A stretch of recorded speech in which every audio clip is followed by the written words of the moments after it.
नमस्कार दोस्तों, स्वागत है आपका अपने YouTube चैनल पे। पिछले 2 वीडियो में हमने बात करी है कि आपको इन्वेस्टमेंट की ज़रूरत क्यों है। हमने इस बारे में भी बात करी थी सही जगह का इन्वेस्टमेंट का चयन कैसे करना चाहिए, और हमने पिछले वीडियो में इस बारे में भी बात करी थी कि अधिकतर इंडियंस इन्वेस्टमेंट के नाम पे कौन सी 4 जगहों पे अपना पैसा निवेश करना ज़्यादा पसंद करते हैं, जिनमें FD, गोल्ड, प्रॉपर्टी और LIC मुख्य है। FD के बारे में हमने पिछली वीडियो में बात की है। आज के इस वीडियो में हम बात करेंगे गोल्ड की।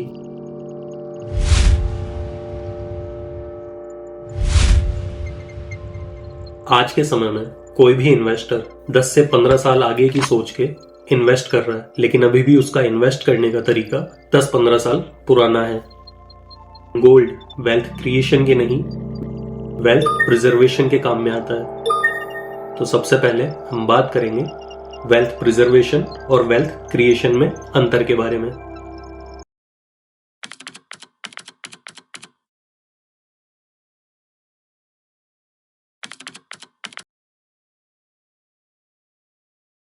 वेल्थ प्रिजर्वेशन का सीधा सा अर्थ है अपनी बनाई हुई संपत्ति की वैल्यू को सुरक्षित रखना।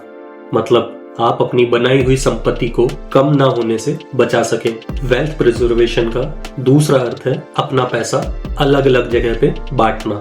अंग्रेजी में एक कहावत है, don't put your all eggs in one bucket. उदाहरण के तौर पे कि अगर आपने अपना पैसा शेयर मार्केट में भी लगा रखा है और आपके पास गोल्ड है, तो अगर शेयर मार्केट गिर रहा है तो गोल्ड आपके पैसों को प्रिजर्व रखे, यानी आपके पैसों को सुरक्षित रखे। अब हम बात करें वेल्थ क्रिएशन की, तो वेल्थ क्रिएशन का सरल शब्दों में अर्थ है अपनी संपत्ति को बढ़ाना, यानी कमाए हुए पैसों को ऐसी जगह पे निवेश करना जो निवेश करने के बाद में कई गुना और बढ़ जाए। वेल्थ क्रिएशन का मुख्य उद्देश्य होता है आपको फाइनेंशियल फ्रीडम प्रदान करना। वेल्थ क्रिएशन को समझने के लिए हम कुछ पहलुओं पे बात करते हैं।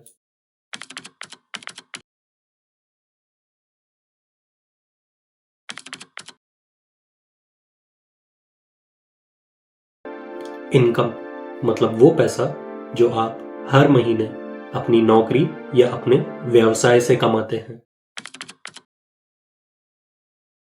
वेल्थ तब बनती है जब आप अपने इनकम को खर्च करने की जगह उसे असेट में बदलें, और असेट का निर्माण तब होता है जब आप अपनी इनकम से पैसे बचा के ऐसी चीजें खरीदें जिनकी वैल्यू समय के साथ बढ़ती जाए और आपको एक नियमित आय भी प्राप्त होती जाए।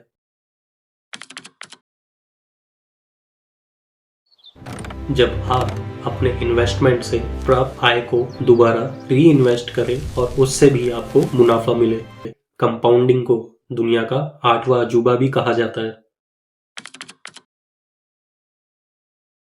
अगर आप अपना पैसा सिर्फ घर या बैंक अकाउंट में रखते हैं तो समय के साथ में उन पैसों की वैल्यू कम हो जाती है, और वेल्थ क्रिएशन का मतलब है आप अपने पैसों को ऐसी जगह पे निवेश करें जो बढ़ती हुई महंगाई से ज्यादा आपको रिटर्न दे। जैसे अगर महंगाई हर साल 6 से 7% बढ़ रही है तो आपका निवेश 13 से 14% बढ़े, और तब आप बढ़ती हुई महंगाई को पीछे छोड़ पाएंगे। ये एक लंबे समय का खेल है जिसमें धैर्य और अनुशासन की आवश्यकता होती है। अब हम वेल्थ क्रिएशन और वेल्थ प्रिजर्वेशन में अंतर जान चुके हैं।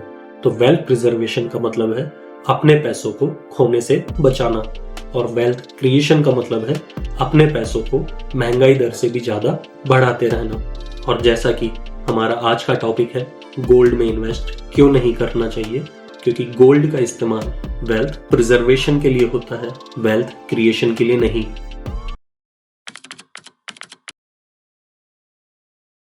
हम बचपन से सुनते आ रहे हैं कि गोल्ड इन्वेस्टमेंट का सबसे अच्छा तरीका है, क्योंकि अगर किसी के ऊपर बुरा वक्त आए तो सोना ही सबसे पहले काम में आता है। और इंडियंस के लिए गोल्ड केवल एक मेटल नहीं, एक इमोशन भी है। लेकिन अगर गोल्ड इन्वेस्टमेंट का सबसे अच्छा तरीका होता तो दुनिया के सारे अमीर लोग अपना सारा पैसा केवल गोल्ड में इन्वेस्ट करते।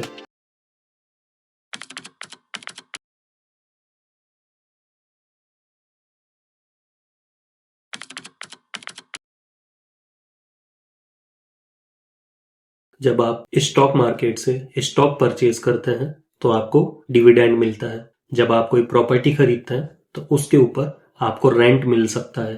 गोल्ड आपको कभी भी हर महीने रेगुलर इनकम बना के नहीं दे सकता। गोल्ड से आपको प्रॉफिट तभी मिलेगा जब आप उसको सस्ते भाव पे खरीद के महंगे भाव में बेचेंगे।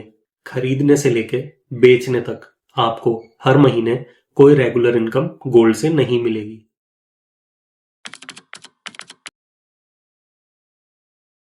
जब आप ज्वेलरी खरीदते हैं तो उस पे आप 10 से 20% मेकिंग चार्जेस प्लस जीएसटी पे करते हैं।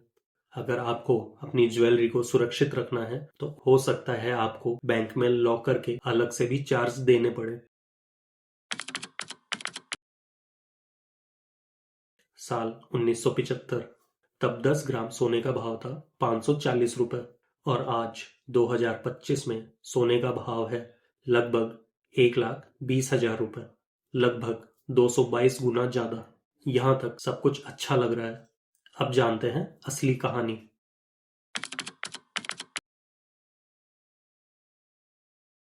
222 गुना देख के हम असली सच्चाई जानना भूल ना जाएं। असली सच्चाई है बढ़ी हुई महंगाई।